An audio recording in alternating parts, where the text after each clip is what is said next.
ऐसा इंजेक्शन लगाना सो इनकी चीख दिल्ली तक को पहुंचे, ऐसा इंजेक्शन लगाना है। और फिर जब चाचा ने इलाज करने की ठानी लिया है तो सोचो वोटों से कैसा इलाज होगा इनको। ये चुनाव इंडिया गठबंधन के लिए बहुत ही महत्वपूर्ण चुनाव है, और महत्वपूर्ण इसलिए भी हो जाता है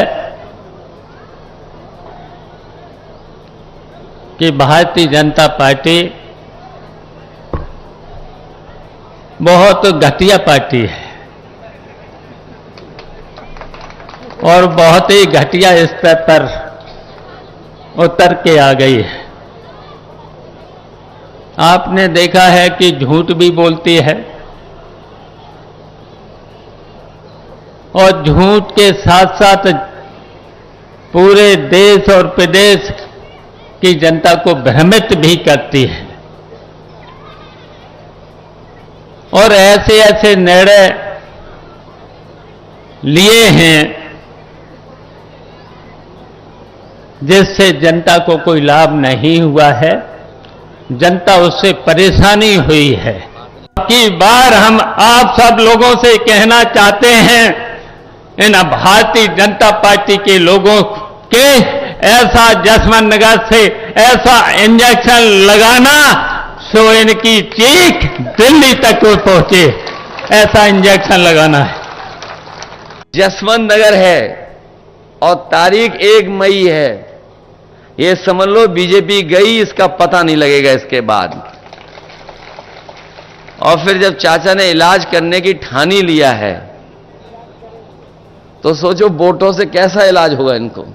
ये वो लोग हैं जिन्होंने सब कुछ उल्टा पुल्टा कर दिया है और ऐसा उलझा दिया है देश को और तमाम चीजों को कि अगर ये नहीं हटेंगे तो हो सकता है ये संविधान को भी बदल दें।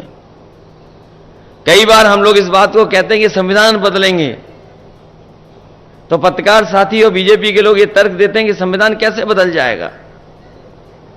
मैं उनसे जवाब में कहता हूं कि याद कीजिए कि भारतीय जनता पार्टी ने एक दिन फैसला ले लिया और फैसला लेकर के सब नोट बंद करा दिए।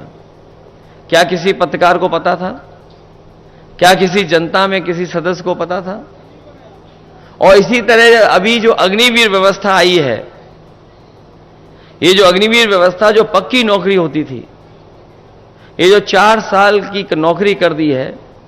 हमारे यहां बहुत सारे लोग ऐसे होंगे गांव के जो फौज में जाकर के न केवल उन्होंने सीमा पर देश की रक्षा करने का काम किया, बल्कि अगर उनके परिवार की आर्थिक और सामाजिक स्थिति देखोगे, अगर वो फौज में भर्ती हो गए तो उनके घर परिवार की सामाजिक और आर्थिक स्थिति भी बेहतर हो गई और नई पीढ़ी को अच्छा पढ़ने का भी मौका मिल गया। जब ये जानकारी बीजेपी को हो गई कि गांव के बच्चों की जो पढ़ाई लिखाई वो बेहतर हो गई, फौज में जो लोग भर्ती हो जाते हैं उनका सामाजिक आर्थिक रूप से वो मजबूत हो जाते हैं, तो उन्होंने ये फैसला लिया कि अब पक्की नौकरी नहीं, अग्निवीर के माध्यम से ही नौकरी मिलेगी। हम अपने तमाम नौजवानों को कहना चाहते हैं इस मौके पर कि समाजवादी सरकार और इंडिया गठबंधन की सरकार आएगी, ये जो आधी अधूरी 4 साल की नौकरी दी है खत्म हो जाएगी, और जो पहले व्यवस्था थी कि नौकरी पूरी मिलती थी और पेंशन और सुविधाएं मिलती थी, वही इंतजाम करने का काम करेंगे।